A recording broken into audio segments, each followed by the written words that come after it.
Kenapa ya?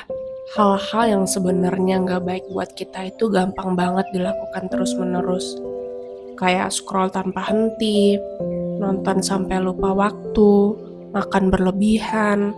Tapi giliran hal yang jelas-jelas bisa bikin hidup kita naik level, kayak belajar, bangun skill, kerja fokus, malah terasa berat banget. Jawabannya mungkin bukan karena kamu lemah, tapi karena kamu belum mengerti cara kerja otak kamu sendiri. Otak kita itu sebenarnya butuh tekanan, butuh tantangan, butuh sesuatu yang bikin dia terpaksa berkembang. Tapi kita hidup di zaman dimana semua orang bilang, jangan stres lah, santai aja, chill. Padahal jujur ya, yang lebih berbahaya itu bukan stres. Yang lebih berbahaya itu hidup tanpa arah. Hidup tanpa sesuatu yang kamu kejar. Hidup tanpa tekanan sama sekali. Karena di situ, kamu pelan-pelan mati, bukan secara fisik, tapi secara mental. Aku bukan bilang kamu harus kerja sampai hancur. Bukan. Tapi ada perbedaan besar antara capek karena kamu membangun sesuatu dan capek karena kamu kosong.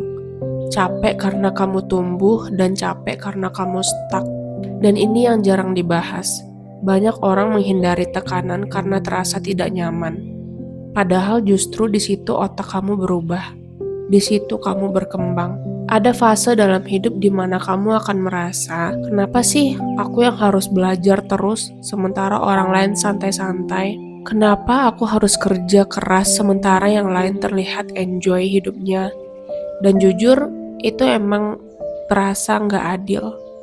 Tapi yang nggak kamu lihat adalah apa yang terjadi 3-5 tahun ke depan.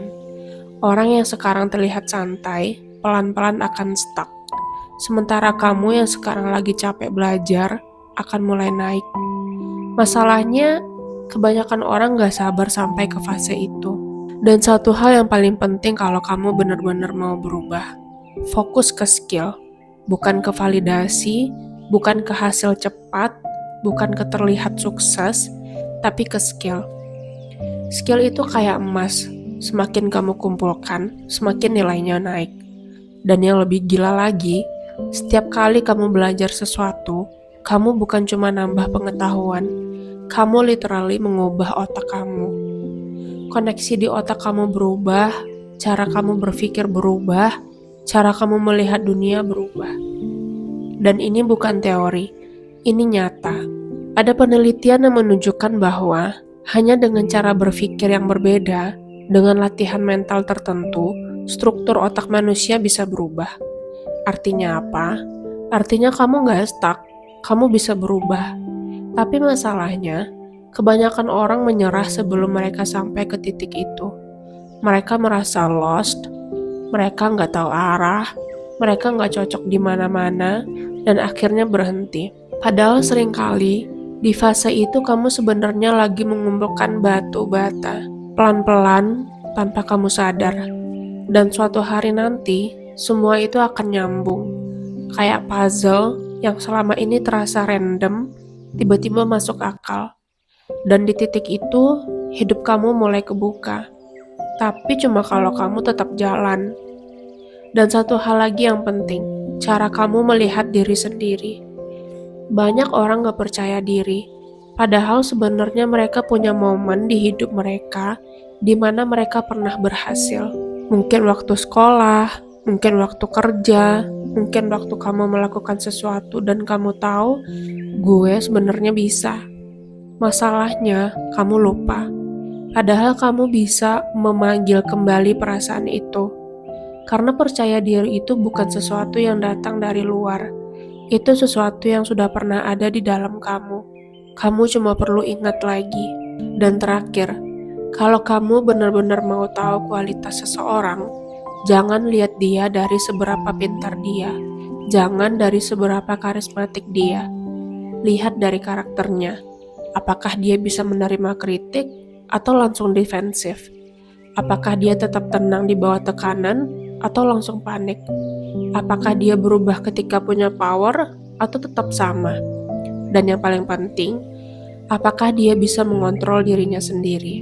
Karena orang yang kuat itu bukan yang paling keras, tapi yang paling bisa mengontrol dirinya. Dan ini juga berlaku buat kamu. Kadang kamu nggak perlu bicara terlalu banyak, nggak perlu menjelaskan semua hal ke semua orang. Orang yang benar-benar kuat biasanya justru lebih banyak diam, lebih terkontrol, lebih jelas arah hidupnya. Karena semakin kamu banyak bicara tanpa kontrol, semakin terlihat kamu nggak punya kontrol. Dan terakhir, kalau kamu merasa lost, itu normal. Nggak ada yang benar-benar kasih kamu peta hidup. Nggak ada yang bilang, ini jalan yang cocok buat kamu. Kamu harus cari sendiri. Dan ya, itu akan terasa berantakan. Tapi justru di situ, kamu menemukan diri kamu. Dan sebagai manusia secara umum, energi dalam diri kamu, ambisi, agresi, keinginan untuk maju, itu bukan sesuatu yang harus kamu matikan. Itu sesuatu yang harus kamu arahkan. Karena kalau kamu nggak arahkan, itu bisa menghancurkan kamu. Jadi, jangan takut dengan tekanan. Jangan takut dengan proses. Jangan takut merasa capek. Takutlah kalau kamu berhenti berkembang, karena itu yang benar-benar berbahaya.